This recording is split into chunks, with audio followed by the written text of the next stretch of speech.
একাদশ জাতীয় সংসদ নির্বাচনে সংসদ সদস্য রূপে নির্বাচন করার জন্য মনোনয়ন পেয়েছিলাম। পরে গামছামুরকার আব্দুল কাদের সিদ্দিকী।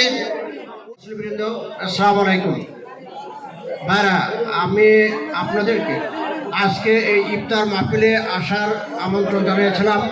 আপনারা আমার আমন্ত্রণে সাড়া দিয়ে এখানে এসে হাজির হয়েছেন।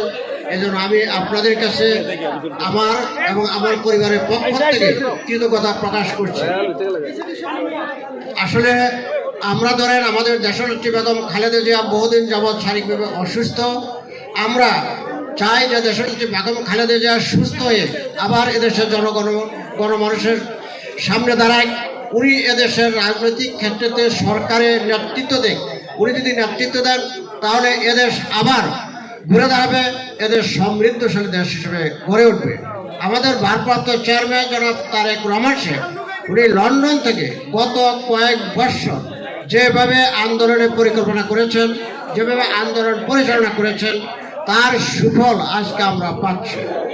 তার নেতৃত্বে পরিচালিত এই ঐক্যবদ্ধ আন্দোলনের ফলেই গত সরকারের বিদায় হয়েছে।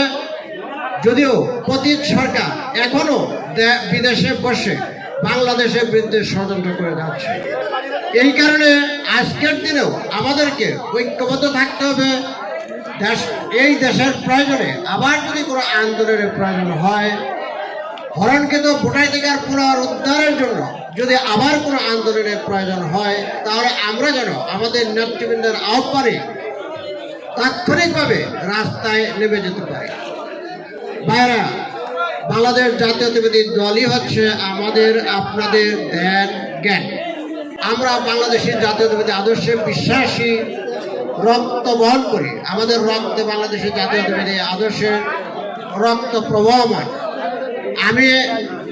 আপনারা জানেন যে আমি 2018 সালে টাঙ্গাইল 4 কালিহাতীতে একাদশ জাতীয় সংসদ নির্বাচনে সংসদ সদস্য রূপে নির্বাচন করার জন্য মনোনয়ন পেয়েছিলাম।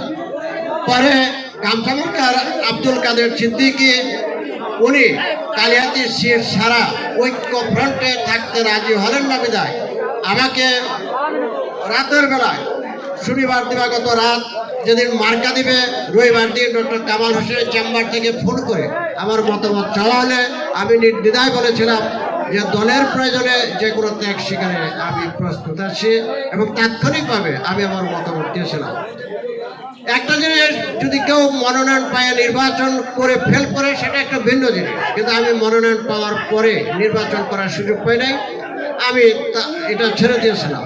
তারপরেও আমি কিন্তু আমাদের এখানে যাকে মনোনয়ন দেওয়া হয়েছিল সেই লিয়াকত আলীর এখানে নির্বাচনে সবাই এসে বক্তব্য দিয়েছে।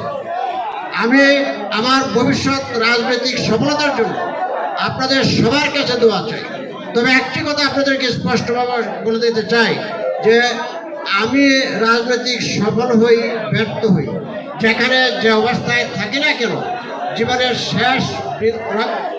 শেষ নিঃশ্বাস ত্যাগ না করা পর্যন্ত যাতে আপনাদের সাথে থাকতে পারি, আপনাদের সাথে দেখা সাক্ষাৎ করতে পারি, এবং মাঝে মাঝে আমরা একত্রিত হতে পারি, এবং বাংলাদেশি জাতীয়তাবাদী আদর্শের নেতাকর্মীরা ঐক্যবদ্ধ হয়ে আগামী দিনে যে কোনো আন্দোলন সংগ্রামে অংশ নিতে পারি, সেই জন্য আপনাদের কাছে আমি দোয়া চাই।